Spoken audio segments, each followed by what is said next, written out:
On the morning of November 22, 1963, President John Kennedy was not thinking about death. He was thinking about politics, about unity, about his upcoming re-election campaign.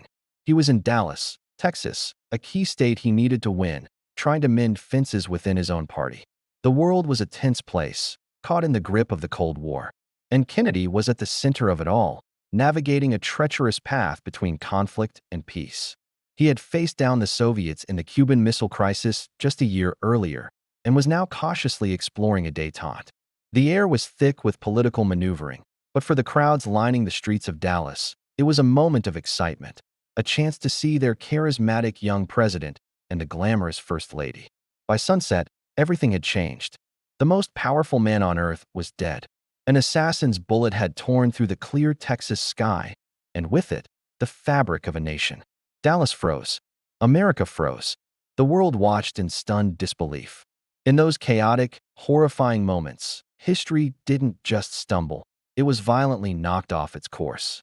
The bright promise of a new generation, of a Camelot era, was extinguished in a flash of violence.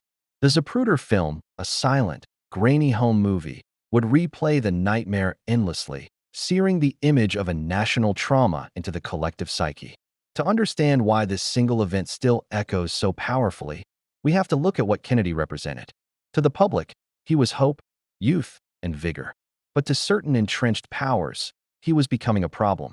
He was a president who dared to question his own intelligence agencies after the Bay of Pigs fiasco. He resisted the relentless pressure from his military advisors to commit ground troops to Vietnam, famously saying he wanted to splinter the CIA into 1,000 pieces and scatter it to the winds. In a stunning speech at American University just months before his death, he had spoken of peace not as a distant dream, but as a practical, attainable goal, even with the Soviet Union.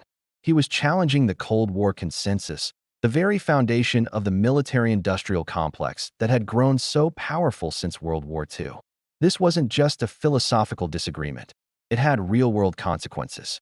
He had signed a treaty banning atmospheric nuclear tests and was secretly opening back-channel communications with both Fidel Castro in Cuba and Nikita Khrushchev in Moscow.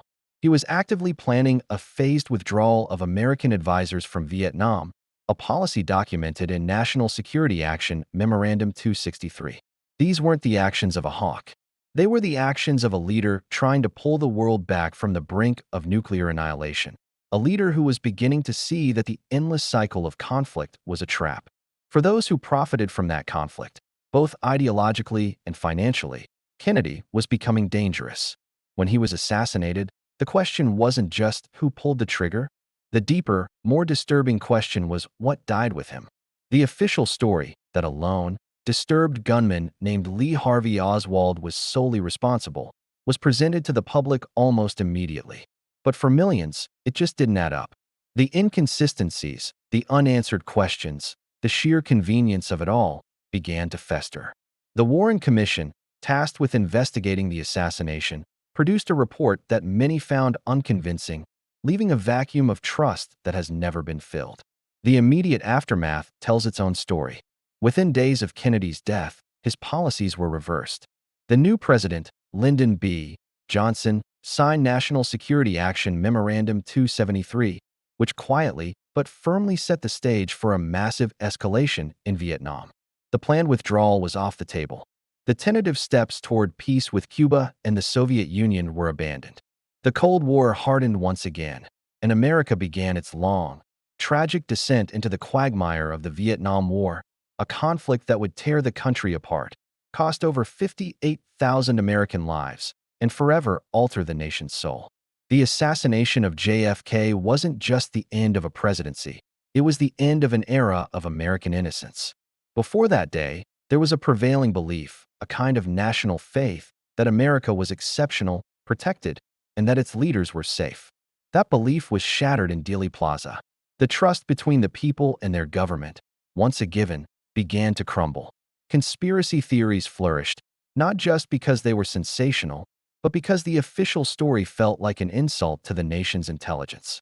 It marked the beginning of a deep, pervasive cynicism that has seeped into every corner of American life. From that day forward, A significant portion of the public stopped believing what their government told them. The credibility gap, born in Dallas, widened in Vietnam, and became a chasm during Watergate. That's why November 22nd, 1963, was the last day of something much bigger than one man. It was the last day of a certain kind of America, an America that believed in its own inherent goodness and invulnerability. It was the end of a brief, shining moment of political optimism. The gunshot that echoed through Dallas didn't just kill a president, it killed a dream. And in its place grew a shadow of doubt and suspicion that hangs over the nation to this very day. The world we live in now, a world of deep political division and institutional distrust, was born in the tragic twilight of that November afternoon. Thanks for watching.